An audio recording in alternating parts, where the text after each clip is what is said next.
Hey, all right. Welcome back to Raff's Brain, a show about things that are interesting to me. This is the next episode of Riffin with Raff.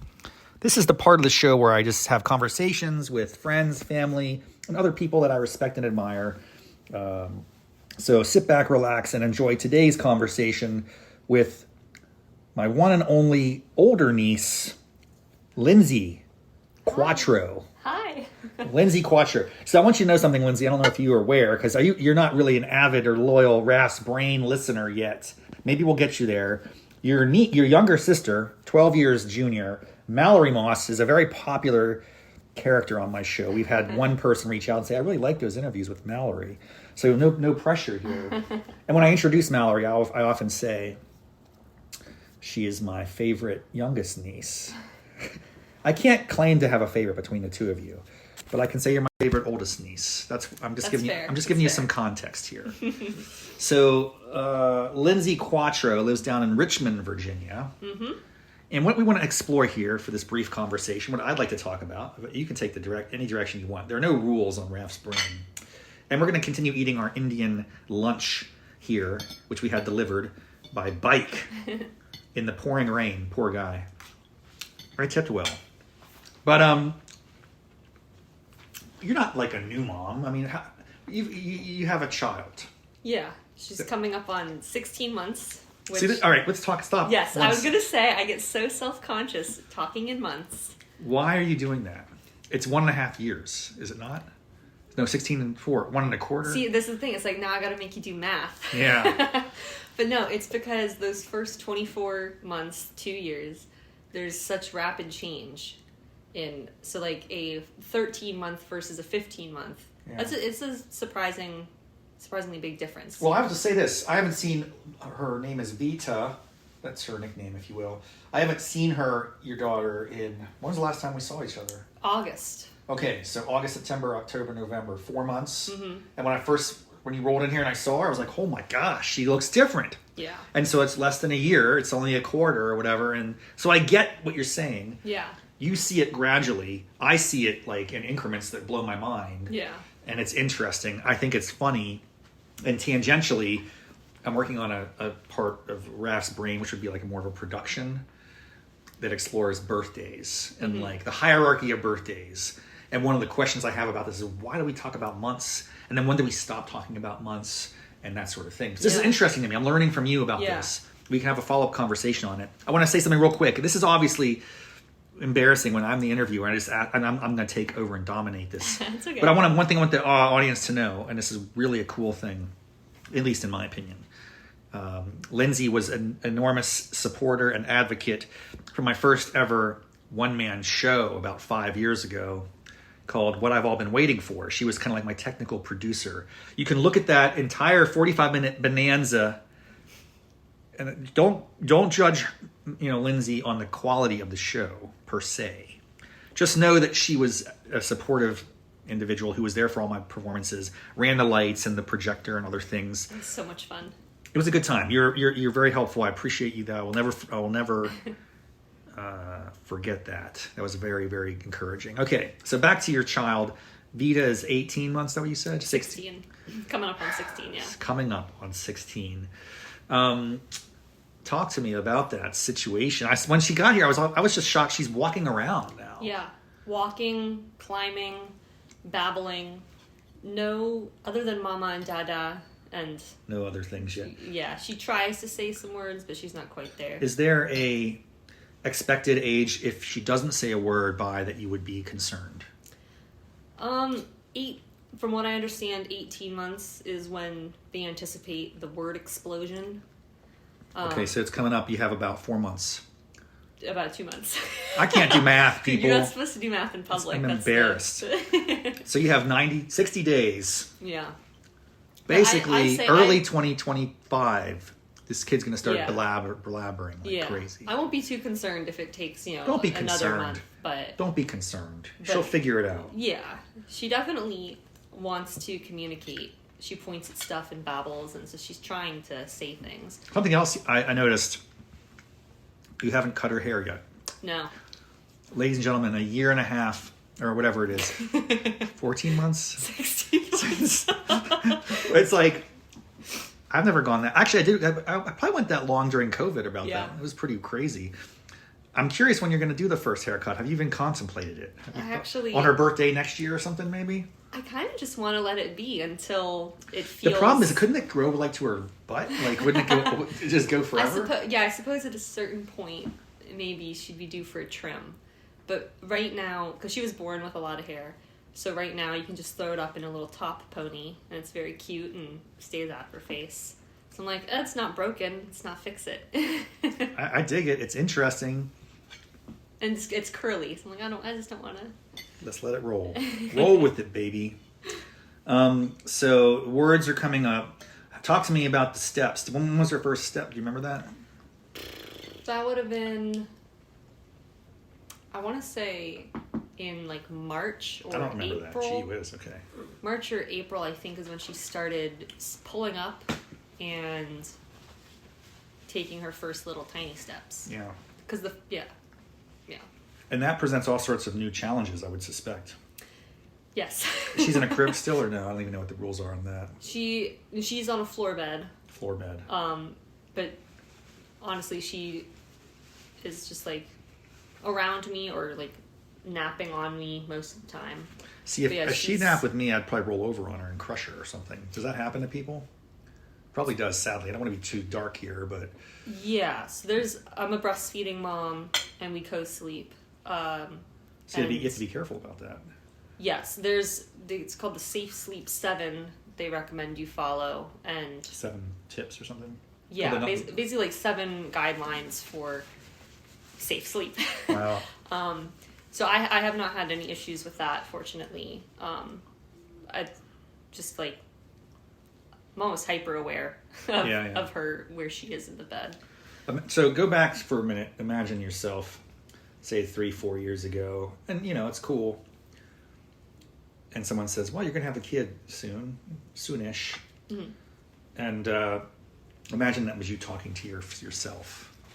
Like, what's something that you would have liked to have known going into this experience that you just had you wouldn't even appreciate, you had no knowledge? Some things are obvious. Like, I don't have a kid, but I have a sense like, oh yeah, they're going to have to poop and pee a lot, and you have to change your diapers, and that's funny, and you got to do all these other things. But like, is there something that you completely would never have known or expected and been like, oh my gosh, you've got to be prepared for this, be on the lookout for this. It's going to really throw you for a loop.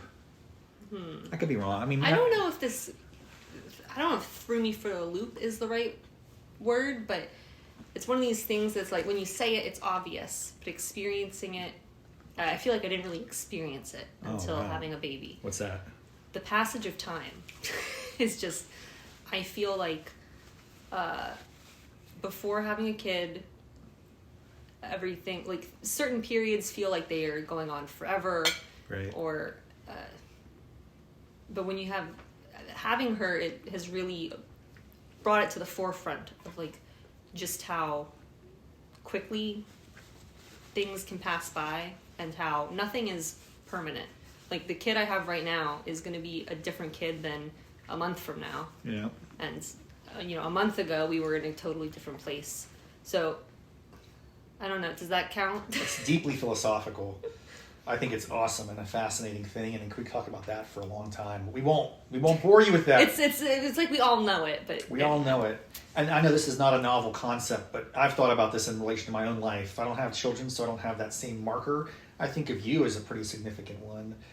Now, Mallory, my other niece, is also a marker of time, and the fact that she's 16 is mind-boggling, right? Like, because I can remember being 16, and I just go, my goodness, is this like? How can I relate to that age? It's hard. It's just fascinating.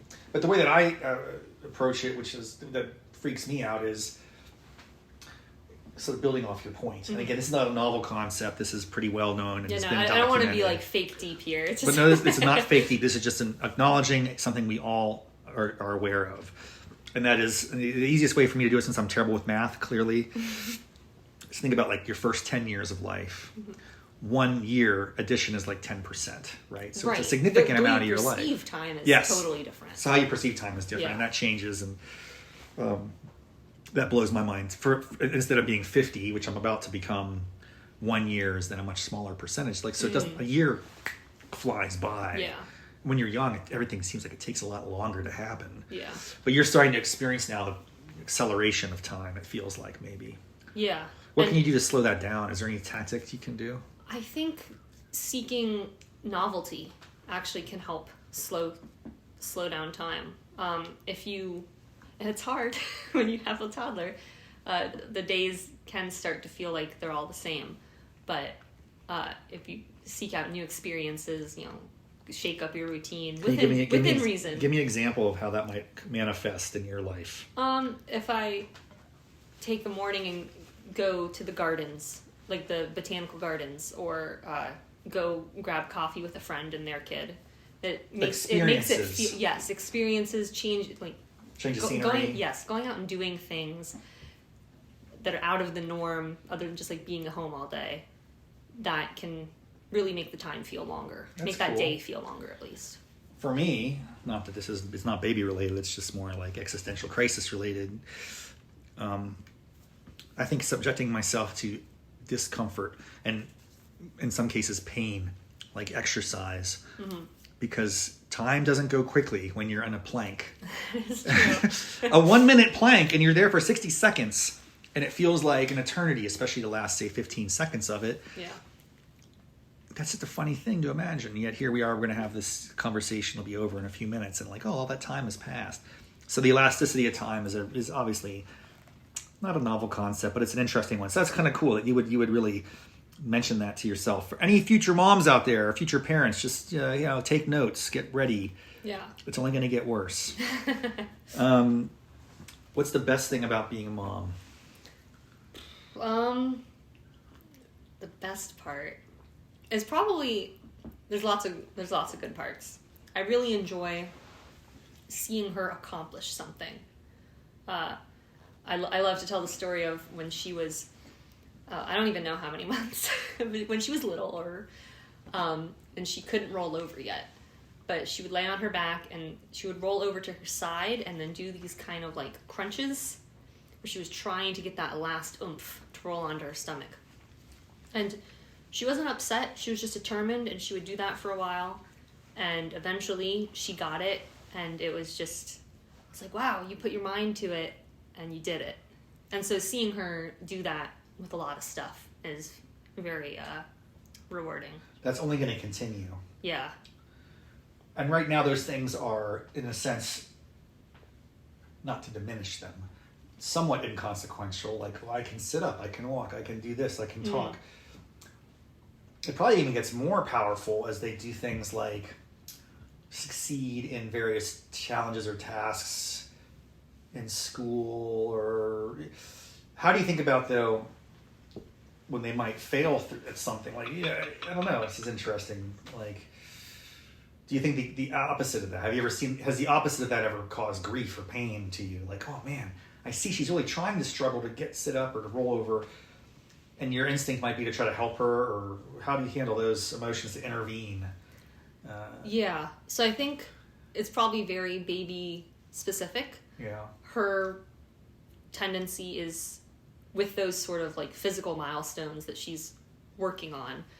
I don't think she ever really gets upset. If she was getting upset, then I think that would be a lot more. That's when you jump in. Yeah, I would feel compelled to.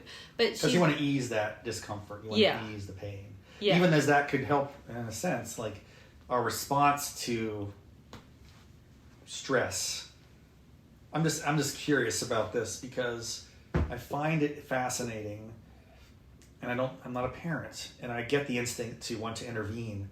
I think that if that continues through life, it gets to be very troubling. Yeah, it's a fine line between. The fine line is a great way to put it. I like to call it. It's like safe ways to fail. You have to or safe environments, safe ways to fail. I feel like it's a term, but allowing throughout a child's life little opportunities where if they mess up, in the grand scheme of things, it's going to be okay. But it provides a learning opportunity because fake deep failure is just as important as success in growing and learning, and so that's exciting. I think you're right on this. I think you're on to something. We've done so much we care for our kids and younger siblings and nieces and nephews so much that we maybe overprotect them, and then that is actually to their long-term detriment. So you're going to try to insulate that from Vita Vita. You're going to be great because all your kids in your cohort are just completely coddled. You're going to smoke them and everything. What else did I want to ask about? We're going to wrap it up here soon. What's the next big thing on the horizon? Talking. Is there any like sort of milestone you're anticipating or looking forward to? I mean, really the talking. I'm super excited for that. She wants to communicate. She understands most everything that we say, which is kind of mind-blowing. She just can't say it back to you yet. Oh, I knew what I wanted to ask about. Do you have any guiding lights for parenting? Do you have any people you listen to or resources you think are useful? If not, that's okay. You don't have to share that. I just am curious. Where do people go to get their parenting advice? It's just that to me, what blows my mind is you're still a young kid to me. Like, oh, here's my niece. You know, I have to respect that you're in your late 20s, and it's like, yeah, you're a totally full-blown adult. In many ways more adult than me, which is kind of fascinating. But I still think of you as my little niece, you know? Mm-hmm. And then I start to realize, man, nobody knows how to raise a kid. All we do is like exist. We have our own experiences and we got messed up. How are we going to mess up our next generation, you know? Yeah. And then we have these different voices chirping in our ears. This is how you do it. This is how you do it. Yeah. How do we know who the good ones are? Anyway, do you have any resources you go to? Well, I'm currently reading Hunt, Gather, Parent by Micheline Duclef. Sorry if I mispronounced that. Which I'm in the middle of it, but it's basically she takes her toddler around the world to get wisdom from different cultures. And wow. There's some of the stuff in there I'm like, oh, I knew that, but it's good to, like, I knew the idea of that, but it's good to read it. And then there's some other stuff in there I'm like, oh, that's a great idea. I definitely want to implement that. So I've been really enjoying that book so far. I also really enjoy the Hey Shayla podcast and her YouTube channel. She is currently talking a lot about mindset, which I think future moms, past Lindsay, mindset, that's the key, actually. Mindset, how you frame everything, how you think about everything. Your child's not trying to be naughty, they're not giving you a hard time, they're having a hard time. That's the one thing I always tell myself. I'll dig it. I'll drop links to those in the show notes if I can find them. I'll Google them and I'll throw them in there in case people want to check that out. So any final thoughts, any closing thoughts? When are we going to see each other again? Probably in a few weeks. I might have to revisit. Yeah. I'm not sure if enough time will have passed between now and then. Or we could talk about something completely different. Maybe she'll say a word. Maybe she'll say a word by then, and then we'll totally get into it. Or we can shift gears and go completely in a different direction and talk about like your childhood heroes and things, Bo Burnham and that sort of stuff. Because we're going to be back in West Virginia next time we meet. But until then, thanks everybody for tuning in to Raff's Brain. This is Riffin with Raff. Lindsay Moss, the first appearance on the show, hopefully the first of many, although her younger niece is already a couple of shows ahead of you, so I don't know if you're going to be rivals on this or not. We're going to see how it plays out. But it's a long game, folks. Lindsay could be, and Lindsay, sometimes Lindsay I might prefer to talk to her on some things more than Mallory. No offense, Mallory, I know you don't listen to the show anyway, so who cares? All right, thanks everybody, have a good one. Talk to you later. Bye-bye.